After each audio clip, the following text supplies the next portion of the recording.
আমাদের মতো মধ্যবিত্ত ফ্যামিলিতে নুন আনতে পান্তা ফুরাই, এখানে আবার গরুর মাংস, সে তো বিলাসিতা। হ্যালো এভরিওয়ান, আসসালামু আলাইকুম। সবাই কেমন আছেন? আশা করছি সবাই ভালো আছেন।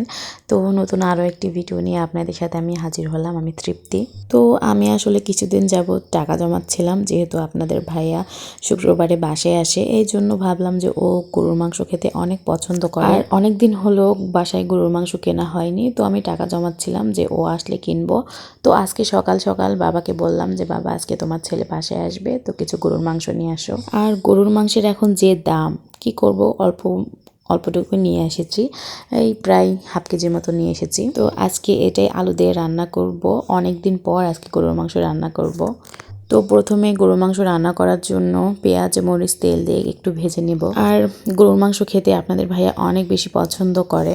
এটা যদি গ্যাসে রান্না করা হয় তাহলে ও একেবারে খেতে চায় না। ও সবসময় বলে মাংস রান্না করবা যখন অবশ্যই চুলায় রান্না করবা, আর চুলায় মাংস রান্না করলে আসলে এটার টেস্ট অনেক বেশি ভালো হয়। আপনারা আমাকে অনেকে কমেন্ট করে বলছেন যে অবস্থা দেখে তো ভালোই মনে হয়, আবার সোশ্যাল মিডিয়ায় এসে কেন বলে যে আমি গরিব, আমি মধ্যবিত্ত, সব ঢং করে। এই ধরনের কথা কিন্তু আমাকে অনেক বলেছেন, আপনারা অনেক খারাপভাবে বলেছেন। তো সোশ্যাল মিডিয়া এমন একটা জায়গা যেখানে কিন্তু সবাই চেষ্টা করে তার বেস্টটাই আপনাকে দেখানোর। এখানে আসলে যখন কিছু একটা খারাপ হয় বা ভিডিও খারাপ হয়ে যায়, তখন কিন্তু সেই ভিডিওটা কেউ কখনোই সোশ্যাল মিডিয়ায় আপলোড করে না। আর আমিও কিন্তু এমন কখনোই করি না। আমার যেটা বেস্ট সেটাই কিন্তু সবসময় আমি আপলোড করি, আর আপনারা কিন্তু সবসময় সেটাই দেখতে পান। আর এই জন্যই হয়তো আমার কথাগুলো আপনাদের কাছে ঢং মনে হতে পারে, কিন্তু আপনাদের কাছে ঢং মনে হলেও এটাই কিন্তু বাস্তব। আমি কিন্তু খুবই মধ্যবিত্ত ফ্যামিলি। আপনাদের ভাইয়া খুব ছোট্ট একটা জব করে, আর অনেকে মনে করে আমি ফেসবুক থেকে লাখ লাখ টাকা ইনকাম করি। এটা কিন্তু একেবারে আপনাদের ভ্রান্ত একটা ধারণা, কারণ আমার পেজে কিন্তু এখনো পর্যন্ত 500 ফলোয়ারই হয়নি। সেখানে আমি কিভাবে এখান থেকে লাখ লাখ টাকা ইনকাম করব।